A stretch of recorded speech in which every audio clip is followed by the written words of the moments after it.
David Gregory, first of all, is doing yeoman service by anchoring both panels for us today. I get paid extra.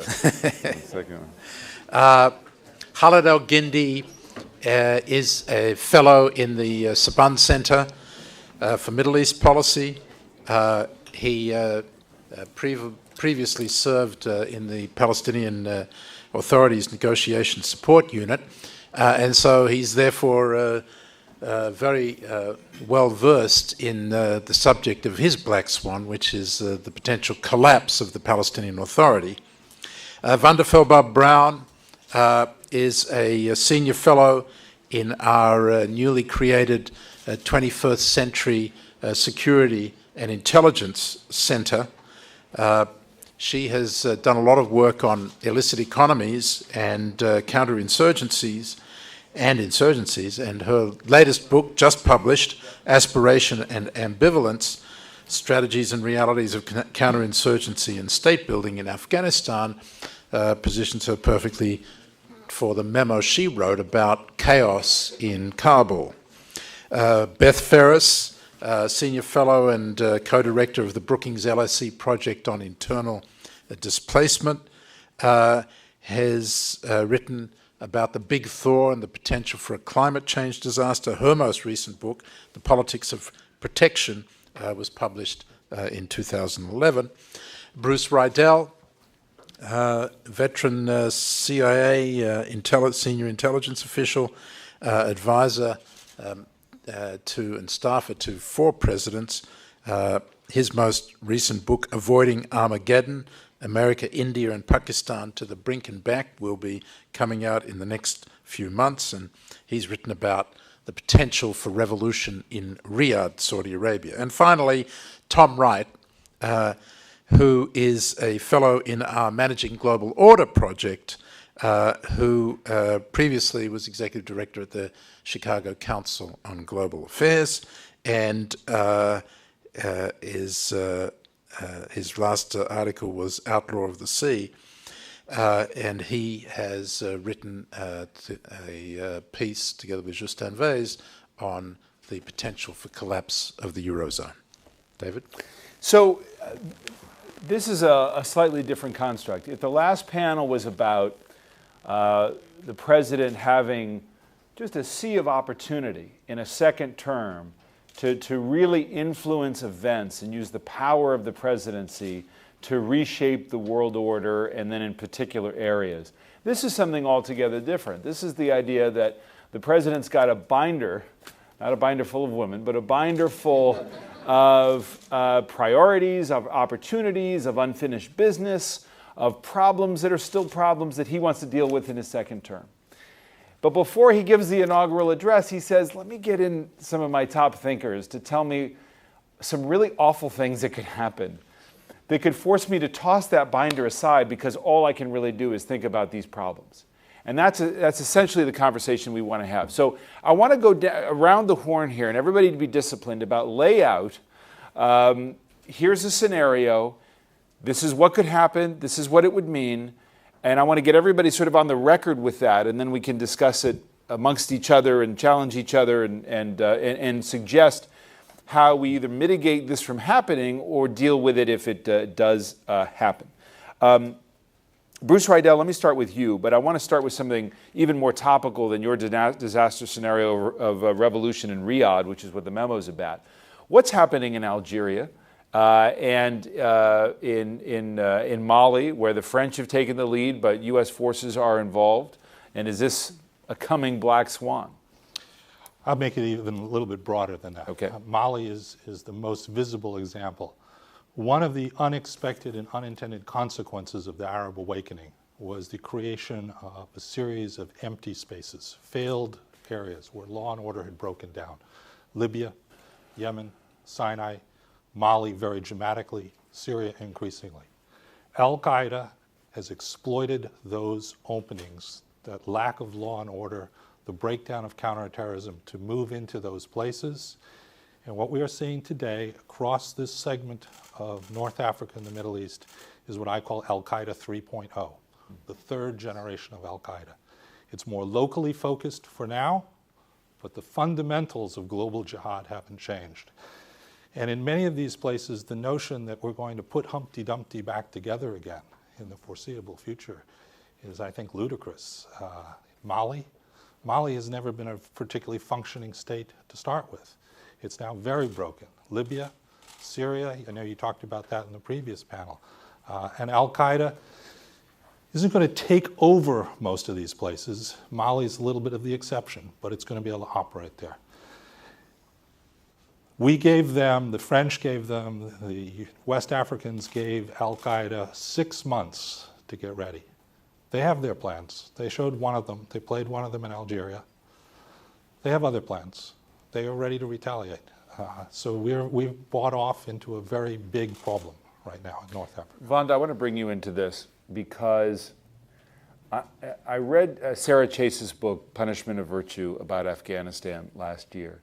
And I was just recalling it recently because earlier today I interviewed General Stan McChrystal about his book, and I was asking him about it.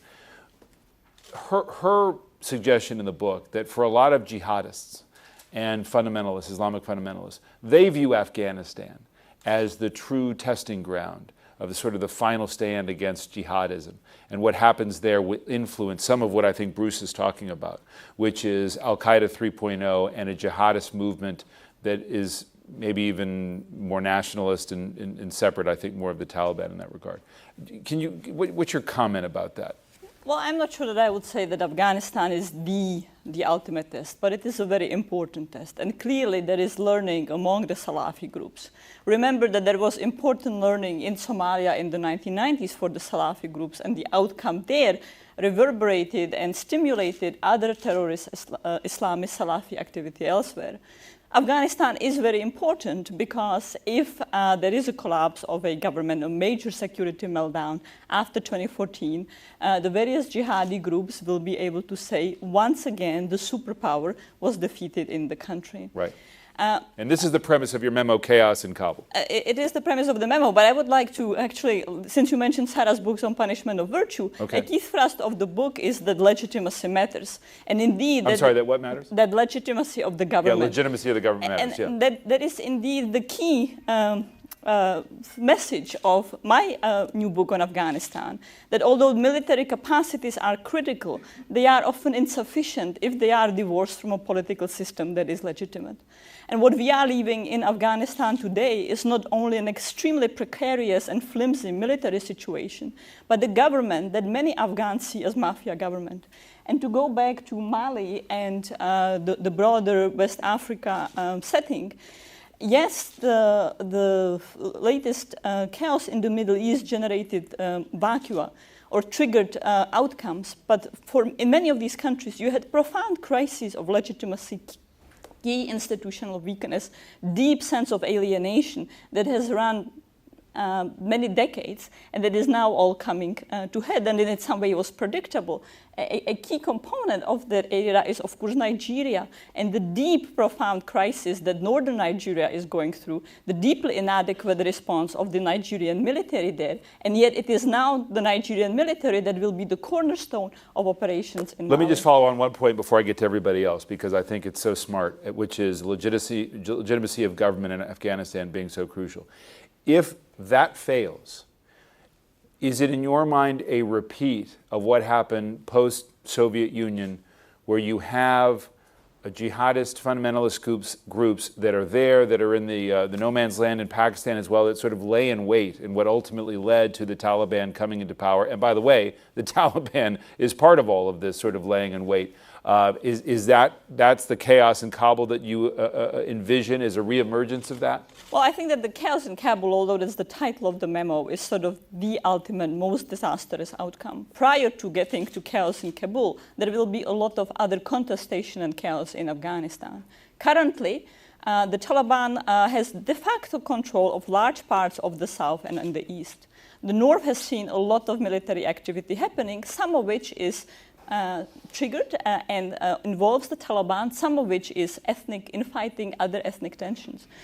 Kabul would likely be the last place to fall. However, even Kabul itself can become a bloodbath, given not so much even the Taliban activity or Haqqani Al-Qaeda activity per se, but the deep pent-up ethnic resentments related to big redesigning of resource distribution in Afghanistan over the past decade in the context of a government that is seen as exclusionary, illegitimate, violating rule of law. But I want to say one thing. This is black swans. It is not inevitable that there will be a meltdown in Afghanistan. It's not inevitable that there will be civil war. We still can do things to minimize the chance, but it is a real possibility. And I want to come back to that, and unfortunately there's hundreds of years of history to take this seriously. Khaled, let's move from South Asia to the Middle East and talk about a black swan scenario about Ramallah unraveling. This is about the demise of the Palestinian Authority. Right.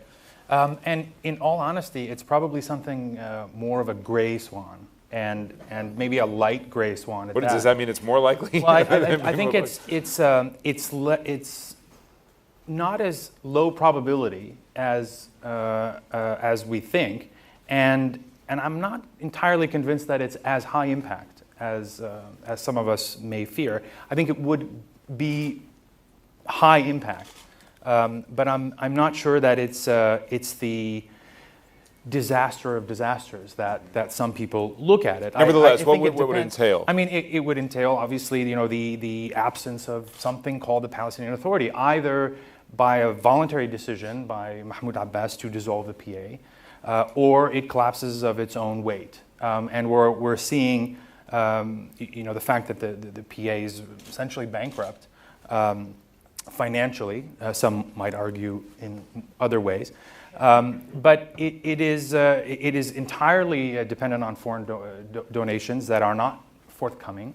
It is we're at a critical junction where we have no peace process happening and no prospect for such a process. Essentially, what it means is you have 140,000 Palestinian civil servants who live on PA salaries, who represent something like a third of the Palestinian workforce. A third of Palestinian breadwinners work for the PA. They would be instantly unemployed. 58,000, about 48% of those who work for the PA are in the security sector. So that has very clear direct implications for Israel, as well as obviously for Palestinians. Basic law and order, you wouldn't have a police force. So over time, you're talking about a breakdown in law and order, and eventually something that could be total chaos. And it's precisely that sort of an environment where extremist elements capitalize on and where they thrive. So a collapse of the PA would, depending on how long that situation was allowed to continue, I think have very serious security ramifications both for Palestinians and for Israelis. It increases the likelihood of an Israeli intervention, it increases the likelihood of confrontation between various Palestinian elements and Israel. And at a certain point, Israel may have to weigh whether to go in militarily and retake Palestinian cities, as it did in before Oslo. In which case, if it gets mired in that sort of a situation, if there's no Palestinian governing force, then you're talking about not just maintaining security, but also governing, administering, taking out the trash, paying school teachers and basic government services. So we basically would have come full circle to the pre-Oslo period. This obviously is not going to happen overnight, even if the PA collapses today. But over time, I think these are the kinds of choices Israel and by extension the U.S. would have to face. Other troubled institutions take us to Europe, Thomas Wright, and I've spoken to Republicans on Capitol Hill who at the moment do not have any faith in the president's willingness to negotiate seriously over the debt situation. And what they've told me is what they're trying to do is, at least from the point of view of the House of Representatives, try to keep the United States economy a couple of steps ahead of Europe. Because you write about a black swan scenario, Eurozoned out, which would mean what? Well, it would mean the disorderly collapse of the Eurozone. And I think this is the single greatest threat facing the US economy, much greater than the fiscal cliff or sequestration or failure to negotiate a budget. And it is an event, if it were to occur, that would be a defining event in President Obama's 8 years in office. The European Union is the world's largest economy. The US and European economies are inextricably linked through trade, foreign direct investment, and in lots of other ways. There's simply no way in which a major shock occurs in the European economy that doesn't instantly travel across the Atlantic. Scenarios for a disorderly collapse of the euro entail a 10% reduction in GDP for the Eurozone economy, spiraling inflation on the periphery, deflation at the core, and unemployment up to 20% throughout the Eurozone. That would be a much greater shock than the collapse of Lehman Brothers in 2008. Now, the risk has somewhat abated late last year, but it will continue for some time because the underlying causes have not been addressed. What does the U.S. do to mitigate that at a time when, as I say, the goal seems to be just the United States staying a couple of steps ahead of that eventuality? Well, the U.S. has one major advantage over Europe, and I don't think a crisis of that magnitude would The platinum coin? here. Huh? The platinum coin we have? Platinum coin, yeah, the platinum coin. But in all seriousness, the fact that the U.S. has a fiscal union as well as a monetary union. I mean, Europe's problems are not just to do with debt and they're not to do with spending. They're primarily to do with structure. And the problem is that they don't have the institutions they need. In the United States, there are the institutions that are required for a monetary union. But I just make one other point, that this is even more than economic. In the last panel, we heard a bit about China, and there's also a Black Swan memo on China as well. Ask yourself the question, which countries in the world could survive if their growth levels were halved or eliminated completely? If the world economy went into a tailspin for a couple of years or 3 years? It's the Chinese economy and the Chinese regime that would be very badly affected by that in terms of legitimacy. And so this is interconnected into all of the issues we're talking about. There's virtually no foreign policy issue on the agenda that will be benefited, and in fact all will be severely detrimentally impacted by collapse of the global economy, which would result from the failure of the euro. To Elizabeth Ferris, and something that doesn't have to do with the legitimacy of governments, but something altogether horrific and more natural, the big thaw. Lay out that scenario that we need to think about. Yeah, my memo looks particularly at the impact of climate change, the potential impact of catastrophic events resulting from climate change. What we know is that things are getting much worse, much faster than predicted. Almost every week there's a new study saying we're warming faster than predicted back in 1990. The Arctic sea ice is melting faster. Droughts are getting longer. The likelihood of extreme weather events is that they will become more frequent, more intense, more unpredictable. We have, after all, Superstorm Sandy, and I think that's a harbinger of things to come. It's difficult to predict exactly what will happen.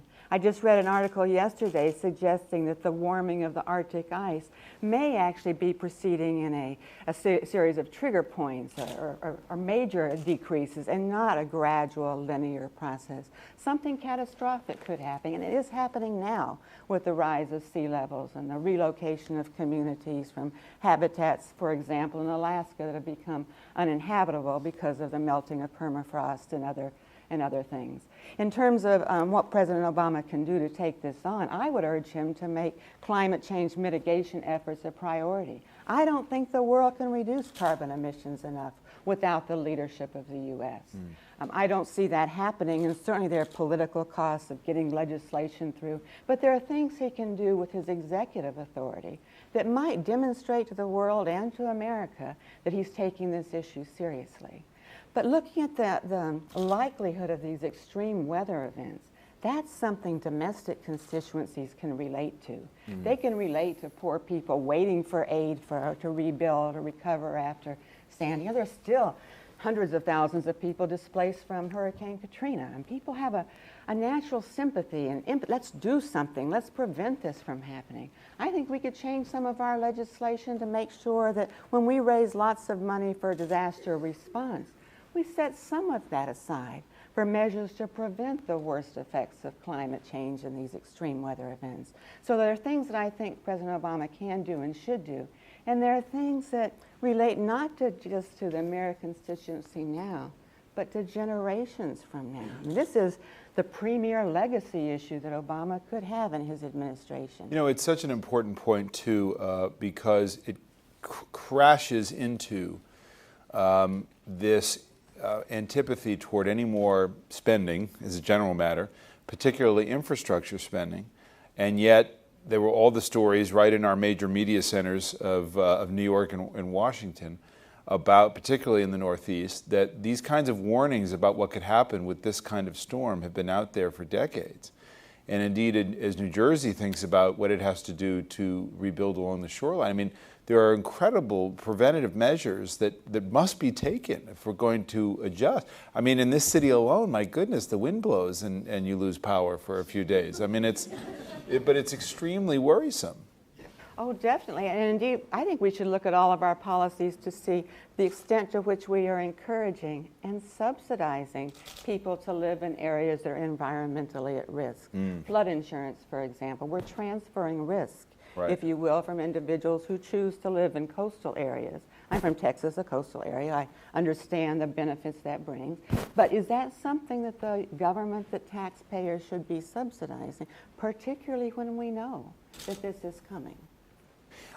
Bruce, you've worked inside government as well, and I just want to address, as I ask you about mitigation efforts in what you're talking about, as well as I should have you lay out the revolution in Riyadh, but let me have you start with this idea of mitigation efforts. How does the president prioritize some of these things, given the set of priorities he's got?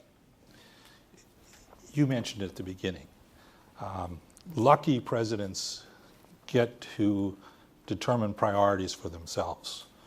But at least every other president doesn't have that luck. George Bush Jr. did not come into office to send American troops to Afghanistan. He didn't anticipate September 11th, and his whole administration, his whole life, his whole legacy was instantly affected. Jimmy Carter found his administration consumed and destroyed by a revolution in the Persian Gulf, which is why I think Saudi Arabia is an apt concern for this president. If you are lucky and foreign events don't overwhelm you, you can set some of these mitigatory things into effect. If you have a black swan that erupts, particularly in the first year or two of your administration, then all your fine briefing books and memos and plans for what you're going to do are probably going to be put on the back burner because your political capital will be consumed in dealing with the here and now. Depends on how big a black swan it is, which is why I'll just very briefly, revolution in Saudi Arabia is not likely, but it's possible, and it's possible for really the first time in our lifetimes for a number of converging effects. The Arab awakening across the Arab world has affected Saudis. The succession problem in Saudi Arabia. We're reaching the end of a succession process. Every Saudi king since the creation of this kingdom has been a son of the founder. Well, it was a great system, but it had a built-in problem, and we're reaching that moment right now. And those who are at the top are increasingly unfit for duty. The Crown Prince, for example, suffers from dementia, and some days he's just not capable of doing his job. The problem for the president, of course, is that the odds of persuading the House of Saud to reform itself into Minnesota democracy are 0 to 0. In fact, the more he presses, the less likely they are to do it. You don't turn an absolute monarchy into a constitutional monarchy, usually, unless it comes by force of arms. The impact, huge.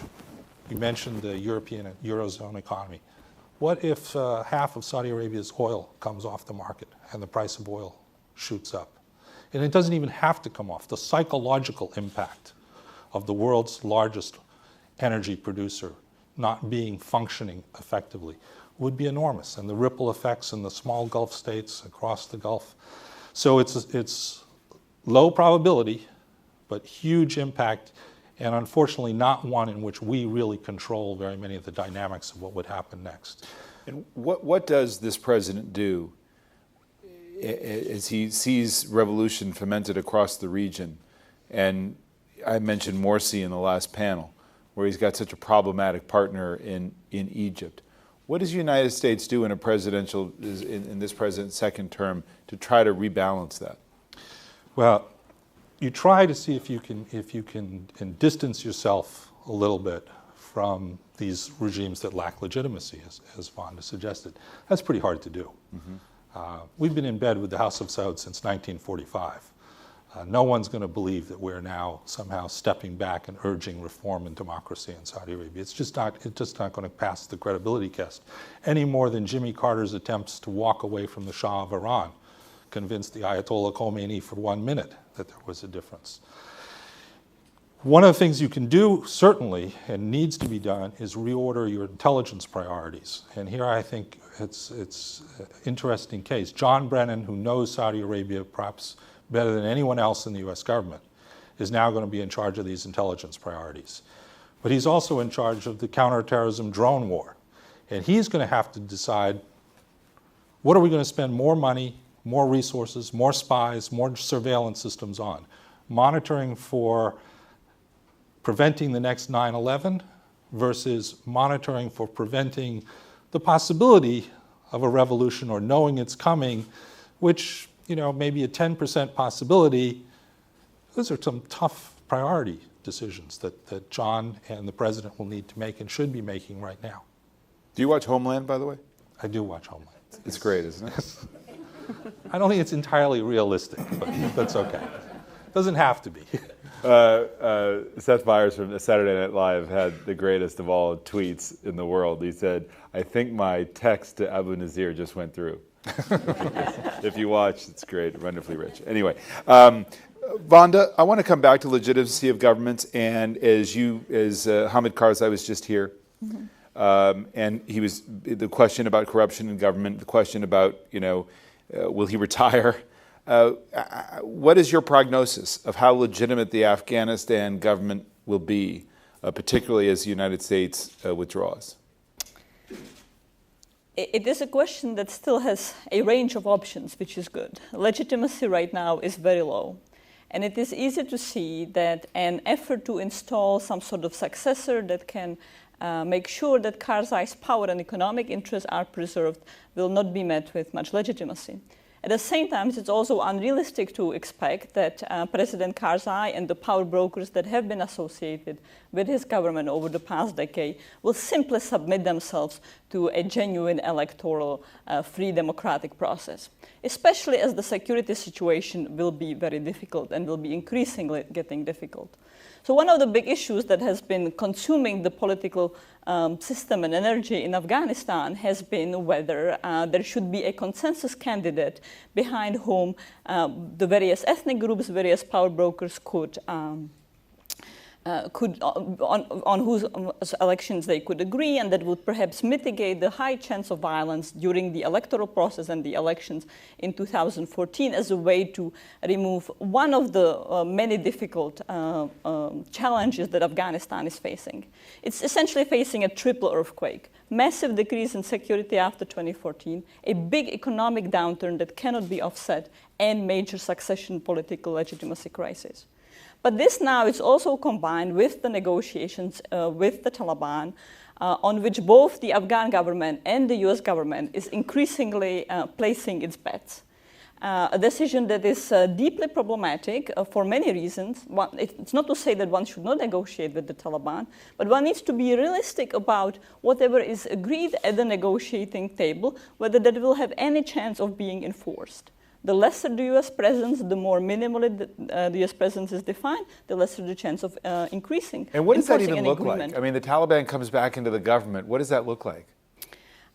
Again, there is a range of options. I think that one way to turn the negotiations with the Taliban into a very positive outcome would be to say that here is a mechanism to increase the inclusion of the Afghan government and to hold the Afghan government accountable. So one would use the negotiations both to entangle the Taliban in a set of accountability processes, broad accountability processes to the civil society, but equally entangle Kabul and the power brokers. Of course, that's a very, very difficult step, very difficult negotiations to pull off. And so far, all the aspects of the negotiations have been a deal among the power brokers for thieves. Now, it's also needs to be said that so far the negotiations have not progressed anywhere. And in the international arena, this is sort of the holy grail of the international diplomatic Olympic Games, is to deliver the deal with the Taliban. So you see very many different processes out of Saudi Arabia, out of UAE, out of Pakistan most recently. The Brits have their own efforts, the Germans have their own efforts, the Turkish government has its own efforts. We have had efforts, many of which are not always coordinated, well agreed upon, and deeply contested and challenged in Afghanistan. So we are nowhere close to having any sort of deal. Is it at all possible that, that Afghanistan decides to go back to the 70s? In a monarchy where they had so much stability? I mean, could something that dramatic happen where they say, let's try a different enterprise here? Well, I think that some people can fantasize about it. I think what's far more realistic is that an imminent security collapse and political chaos in Afghanistan could stimulate a military coup in the country. And indeed, there is a lot of whispers, and there have been a lot of whispers about a military coup for a number of years.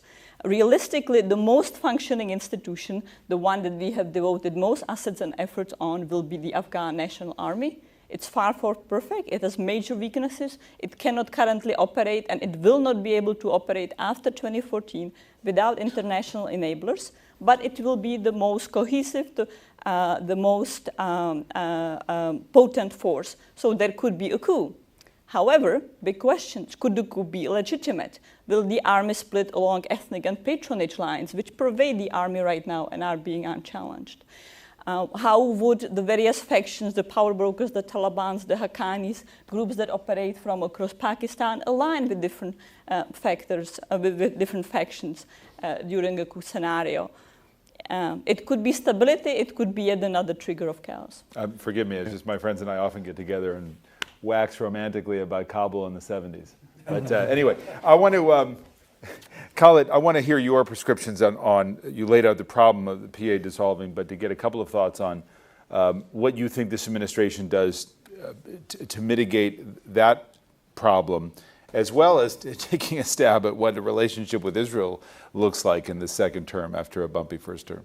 Yeah, I think, picking up on this theme of legitimacy, I think legitimacy is an issue that is very central to why the PA might collapse in the first place. I mean, this is an issue that doesn't get sufficient attention, I think, in the Washington policymaking establishment, that Palestinian leaders need legitimacy too. And it is one of the reasons, so it's actually one of the reasons why I think people are so conflicted, why I'm conflicted in a way about what is the value of the Palestinian Authority. Is it just to keep it for its own sake and sort of perpetuate this problem where you're taking the responsibility off of Israel, you're perpetuating what is in essence a fake peace process, or is it to actually build a state in waiting that will become fully sovereign and a UN member state as part of a grand strategy called the two-state solution? And it's been much more the former than the latter. And I think one thing that the elimination of the PA would do is kind of clarify the choices, because suddenly the single most important investment that the international community, that the United States has made, tens of billions of dollars, in a two-state solution, is suddenly gone. And without that, I mean, that would be the single biggest blow to the possibility of a two-state solution. I don't think it eliminates the possibility completely. And so you'd be forced to choose. Do I want the trappings and an endless process towards what we say might be a two-state solution, or do I actually want a two-state solution? And I think one of the kind of perverse advantages of the removal of the PA from this equation is that it forces that stark choice, that the administration would suddenly say, look, we don't have the luxury anymore. If we believe that this two-state solution is a vital security interest of the United States, then we need to act in furtherance of that goal regardless. And that requires something that today is very much in question, and that is a coherent, credible Palestinian interlocutor. And that's where I think it's not just a matter of having Mahmoud Abbas go and sign a piece of paper on the White House lawn. He has to have the backing of major constituencies in order, that is a constitutional moment for Palestinians, in a quintessential way. So if the process is not credible, if the leadership that brings about such an agreement is not legitimate, it's all really for naught. And I think that's what the subtext of the memo is really about accepting the need for a credible, legitimate Palestinian interlocutor.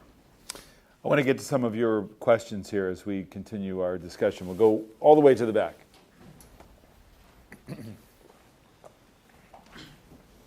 Just a quick question for the panel in regards to Afghanistan. John Angevine, I've just come out of Afghanistan with the Department of the Army. What constructive role do you think that India and Pakistan can play in Afghanistan as we go into the expected 2014 elections and with the waxing ISAF presence and the American presence? Thank you. Maybe I'll start, and Bruce, you probably won't want to join. Well, Pakistan can play many constructive roles. Of course, it has chosen not to play exactly a very constructive role, to put it mildly, both from tolerating safe havens in Pakistan to being far more involved in various support to Afghan militant groups, such as the Haqqanis, such as the Taliban. I mean, we're at a fascinating moment today and over the past several weeks, where all of a sudden Washington has become persuaded that Pakistan has fundamentally changed its political strategic calculus. And after a year of extraordinarily bad relations with Pakistan, where we hit the rock bottom, there is now a sense that Pakistan has seen the light. It is so terrified of any potential chaos in Afghanistan that it now wants to be cooperative, has released Taliban prisoners so that negotiations can get off a track. Now, I think it would be extremely desirable if Pakistan indeed dropped its notion of strategic depth in Afghanistan, and if it's far more focused on its massive internal problems, which will only be exacerbated by any insecurity leaking in from Afghanistan and challenges from Afghanistan. I am, however, not persuaded that this current Washington exuberance about Pakistan seeing the light is necessarily justified. And I would be far more careful in how I assume Pakistan and Islamabad, Rawalpindi, have changed their strategic calculus. I'm in violent agreement with Vanda here. The Pakistani civilian government, and particularly the Pakistani foreign minister, are saying all the things that she wants us to hear. I'm waiting to see the Pakistani army and the Pakistani intelligence service start doing something about these things. Last September, there was an extremely sophisticated attack on a NATO base called Camp Bastion. They were dressed in U.S. uniforms. They destroyed millions of dollars worth of U.S. Marine equipment. The one captured Taliban operative who survived is reported to have said afterwards they were trained by the ISI. It was a military operation coordinated by the ISI. It was a Pakistani army attack on an American NATO base. So Ms. Carr's nice remarks I put on one side, the facts I put on the other side. I'm not convinced Pakistan's power elite, the generals, have changed. Two other very quick points. Pakistan is also facing electoral change in 2013. We're going to have and maybe a black swan just right now with all the domestic chaos. Exactly. Pakistan is going to have both a political change on the civilian side, and the chief of army staff is going to change. General Kayani is supposed to rotate out. Those are the two biggest things that could possibly happen, all in 1 year. India, my prediction is if the U.S. decides to go to zero option in Afghanistan, India is going to decide it can't let that happen. And it will decide that it is now going to do what the Pakistani generals have always feared was the nightmare. Make Afghanistan their proxy state on Pakistan's western border. Conspiracy theories generally have a sense of becoming self-fulfilling prophecies. And if you conspiracy theory enough, sooner or later you'll suck the other guy into playing the part that you so much basically hope he will never do. Bruce, how would that manifest itself? Would they be willing to put troops inside Afghanistan? At some point, India has never before had the capacity to do it. Well, one of the great things about shining, bright new India, its capacity to project force is much bigger than it ever used to be. Well, and even apart from going so obviously and blatantly in the conflict, India can continue or restart the policy that it practiced in the 1990s of supporting various forces that were challenging the Taliban, members of the Northern Alliance.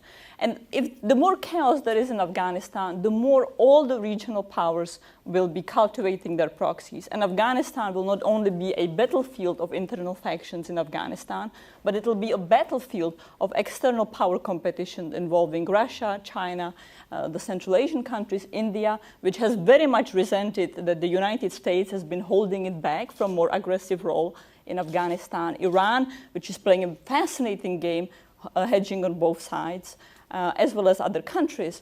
And indeed, the dominant operating mode of Afghanistan today is hedging. Everyone is hedging on all possible sides, whether this is members of the Afghan military leaking weapons and intelligence to the Taliban, or Iran cultivating both the Northern Alliance or members of the Northern Alliance and the Taliban. And India is feeling very much that we, the United States, have been restraining it from that same freedom of operation that the other actors are enjoying, and it wants to go in far more fully. And the lesser our presence, not only will the incentive of everyone be to go in far more aggressively, even if opaquely, but also the lesser our leverage in any way mitigating either the internal conflict dynamics or the external conflict dynamics. All right, where else? Yes, ma'am. Wendy Chamberlain, the Middle East Institute, and I won't ask a question about Pakistan because I also am in violent agreement. Let me ask a question about Egypt. In the panel before us, we had a commentator who said that Morsi was, like it or not, a partner, and that the US government is seeing him as a partner that we need to develop. What if the black swan is that he's not? That Morsi is true to his own words, not only of 3 years ago, but if you track some of his statements recently, they haven't been very attractive. And what if the Muslim Brotherhood is true to its 80-year history, that it is an international movement that does want to spread its vision in other countries around the Middle East? What if that were the black swan?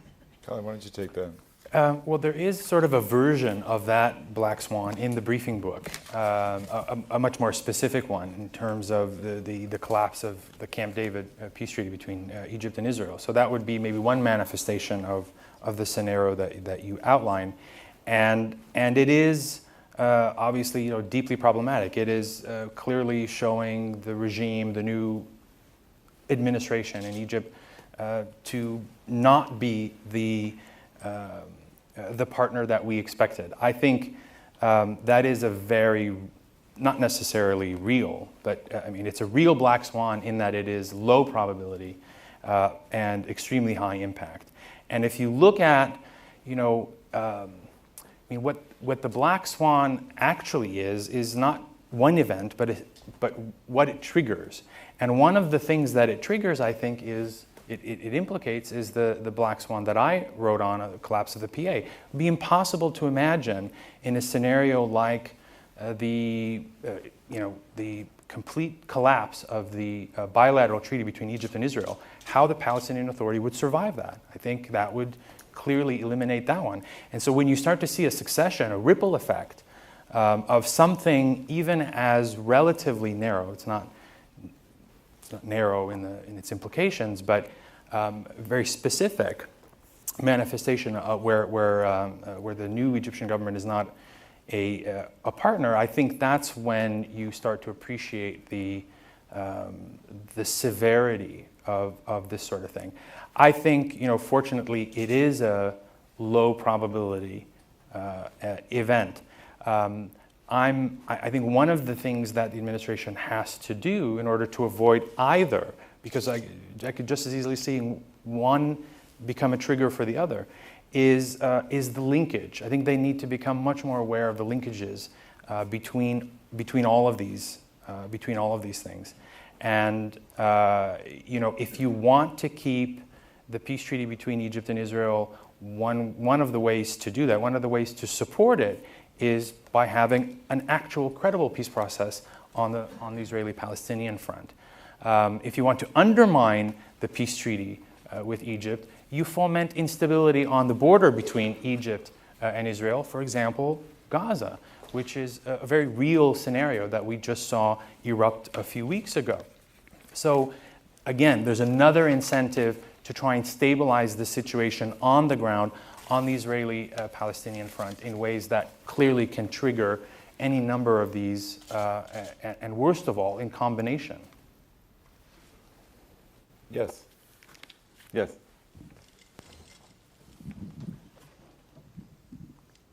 Thank you. Candace Chandra with ACEX. I'm curious about the climate role in this region, in that what if there were a climate disaster within Obama's next term, not about oceans, but rather about glaciers?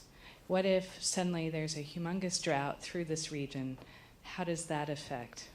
And what do you see the displacement aspects and other potential war concerns being in that scenario?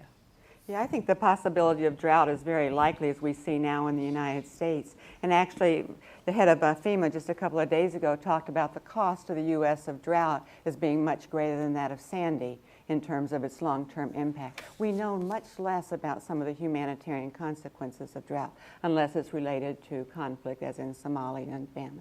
But we tend to ignore it because it's creeping. It happens more slowly. It doesn't generate as many headlines or as robust a response as would be necessary. But in terms of the potential of drought as a destabilizing factor, and when people's livelihoods are threatened, they move, they migrate, they're displaced. And I think we could see in the Middle East some large-scale droughts that would lead to those humanitarian crises. And actually, David, I think most of these black swans we also see as humanitarian, or are manifest as humanitarian crises. And the humanitarian system is stretched awfully thin. And what we don't realize sometimes is that even when crises go off the headlines, the humanitarians are still there. We're still pouring $1 billion a year into Darfur. Remember Darfur, 2003? There's still 3 million people displaced inside Iraq. So the system that continues to respond to those protracted crises, even as it's challenged to respond to the new one, much less think ahead and do contingency planning for what happens if Gaza explodes or Afghanistan implodes, or Lord help us, something bad happens in the Gulf with all those migrant workers. What would be the humanitarian consequence? So I would encourage you to think about that. This is also about people, not just about high politics. Mm-hmm. And I think sometimes we forget that in these nice discussions. But we also forget, don't we, the capacity or the limits to government's capacity to map out all these contingencies and respond to them. And not to even measure, I mean, in the private sector. I mean, I think about, concerts for the Sandy storm. I mean, there's some limits to all of that as well. Well, and a persuasive case can be made that a contributing factor to the Arab awakening, the Arab Spring, was precisely these climate issues. Sana'a will be the first capital in the world which runs out of water. It's already run out of oil, and it's about to run out of water. Fortunately for Yemenis, they're not about to run out of gas, but sooner or later the water will have its impact on that too. Egypt, overpopulation. People have been talking about overpopulation in Cairo since the 1950s. Well, at a certain point, it begins to actually matter that you have that many people. Pakistan, worst floods in its history in a country which at the same time is increasingly running out of potable water. The contradiction between all that water you saw on TV, you can't drink any of it. It's not good for you. In fact, it's worse than that. These climate changes will have a big impact on these Middle Eastern, South Asian societies, which are always been at the edge of being able to function, and it's going to be even harder now. and going back to Africa and the initial conversation about Mali and Western Africa, already much of the contestation in the region is about desertification, movement of people, and competition over resources, arable land and water. So very much what's underlying the dynamics in northern Nigeria that Boko Haram is very aptly exploiting. But it's exploiting a long-term, pervasive, increasing, intensifying challenge, fundamental economic and, in fact, human security challenge that governments have not been able to respond. And so we are living in a fascinating but also extremely challenging time where you have a whole set of global and interlinked challenges that internationally the global community governments have not been able to come together to effectively tackle. Even when they have been able sometimes to design very broad strategies, they have frequently failed in effectively implementing them. But where you see this overlaid with an equal challenge and increasing lack of capacity on the part of governments to respond internally, where the governance deficiencies are as acute in the internal system of many of these countries as they are internationally. Yes, in the back. We'll make this the final question. Thank you. Brian Beery, Washington correspondent, Europolitics. I'm just wondering if you have any thoughts on what impact John Kerry will have on any of these black swans if he becomes Secretary of State. I know in the climate issue he's very personally engaged on that, but perhaps in other areas as well, his own personality may have a particular impact. Thomas, why don't you take that with regard to what you've been writing about? Yeah, I'm not sure he has a long sort of track record on the euro crisis, but I think it is important that the State Department get involved in economic diplomacy and the euro crisis. It's been left to the Treasury largely in the first term. That they played a very important role, but ultimately these problems are political, and they involve dealing with other heads of government and with foreign ministries and with domestic populations. And the Treasury Department isn't expert in that. I mean, they're very good on the economic side. So I think there needs to be more of a whole of government approach on that, and I think Kerry may be able to sort of steer it in that direction, and we'll see what sort of relationship he has with Treasury, as we go forward. But I think the options are somewhat limited. I remember asking a White House official about options to deal with the euro crisis, and he said it was the single most annoying foreign policy problem that the Obama administration faced. And I think the word annoying might be apt for all of these black swans, in that we know they're important, but the options aren't clear. But there still are some things that they can do. I thought the State Department made a good step last week in making clear that the US did not see it in its interest for the UK to leave the European Union, for instance. That created a few ripples in Britain, but I think it was helpful in making clear that this thing could get out of control and everyone has an interest in some stability. So there'll be a number of things like that over the next few years, and I hope as Secretary he can play a positive, constructive role in that. Bruce, if you widen that out a little bit, I quoted you on Meet the Press last Sunday when you were interviewed by the Financial Times about this broader national security team that the President is assembling and what it represents, what message it sends, what it says about the President's priorities. Well, in the first term, he famously assembled a team of rivals. This doesn't look like the team of rivals. This looks like a team that's very much thinking in the same direction. What he needs is people who are imaginative. I hate the American expression out-of-the-box thinking. I think it's very silly. I don't think I'm in a box. But it does strike to something. You mentioned at the beginning, what can the President do at the beginning of his second term? He should be imaginative. He should look around and say, well, what are these things? And is there anything I can do now? And are there ameliorative steps, like trying to get the Israeli-Palestinian peace process going back, like keeping the British in the European Union, that will get me a little bit ahead of the power curve? But above all, be imaginative. And when Secretary Kerry comes in and says, oh, the House of Saud will never fall, say to him, John, why do you think that? Or when someone comes in and says, well, Al-Qaeda may attack the United States, and you said, I never thought it would mean 4 airplanes slamming into skyscrapers. Well, maybe you needed to have thought about that a little bit more and reached out to your think tank community, your intelligence community, your policy prescription community, and made sure you'd done some of that homework so you had thought through black swans and big bets. We'll leave it there. Thank you all very much.